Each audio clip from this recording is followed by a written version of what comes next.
ஏண்டா என்ன நீ கோமாளின்னு நினைச்சிட்டல்ல? ஐயோ அப்படிலாம் இல்ல திரு. பேசாத. நான் தாலி கட்டின பொண்ணு இந்த வீட்டில தான் இருக்கான்னு தெரிஞ்ச உடனே நீ என்ன பண்ணிருக்கணும்? சொல்லு, என்ன பண்ணிருக்கணும்?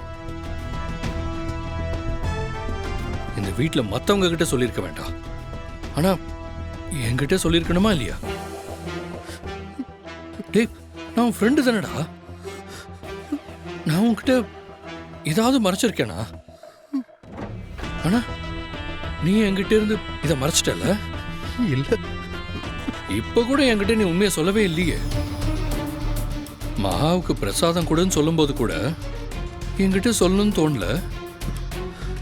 அப்ப நான் கண்டுபிடிக்கலன்னா இந்த நிமிஷம் வரைக்கும் நீ என்னை ஏமாத்திட்டே தான் இருந்திருப்ப. நிஜமாவே நான் உனக்கு கோமாளி மாதிரி ஆயிட்டேன்ல. இன்னியோட உனக்கு எனக்கும் நடுவுல எந்த ஃப்ரெண்ட்ஷிப்பும் இல்ல. திரு அப்படி இல்ல திரு. ஏய், ஏய்.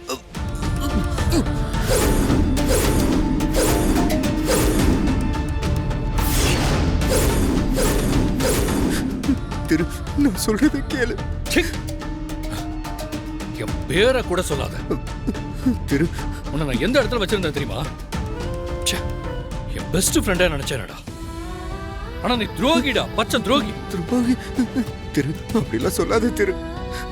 நான் சொல்றது ஒரு நிமிஷம் கேளு திரு. எதுவும் சொல்லவும் வேண்டாம், நான் கேட்கவும் வேண்டாம். நீ சொல்லி சொல்லி நான் கேட்டு பட்டதெல்லாம் போதும்.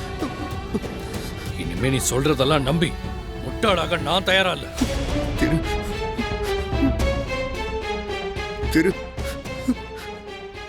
நிஜமா நான் உண்மையில உங்ககிட்ட சொல்லணும் தான் நினைச்சேன். சூழ்நிலை சரியா அமையல திரு. அடிச்சி. அதனாலதான். இல்ல, என்ன நம்ப சொல்றியா? உன் மேல நான் வச்சிருந்த நம்பிக்கையெல்லாம் போச்சுடா. இந்த இடத்துல நீ இல்லாம வேற ஒருத்தன் இருந்திருந்தானா இங்க நடக்கிறதே வேற இருந்திருக்கும். நீ என்கிட்ட எப்படி பழகுனேன்னு தெரியாது, ஆனா நான் உன்னை என் ஃப்ரெண்டா தாண்டா பார்த்தேன். அந்த ஒரே ஒரு காரணத்துக்காக உன்னை வீட்டை விட்டு துரத்தாம விடுறேன். திரு அப்படிலாம் சொல்லாத திரு. நான் எனக்கு உன்னோட ஃப்ரெண்டு தான். ஃப்ரெண்டுன்னு சொல்லாதடா, அதுக்கெல்லாம் தகுதியே கிடையாது. இதுக்கு மேல உனக்கு எனக்கு எதுவும் கிடையாது. இன்னையோட எல்லாம் முடிஞ்சு போச்சு. திரு, போடா வெளியே. ப்ளீஸ் திரு. வெளியே போன்னு சொன்னேன். திரு வேண்டாம் திரு, நான் சொல்றதை கேளு திரு.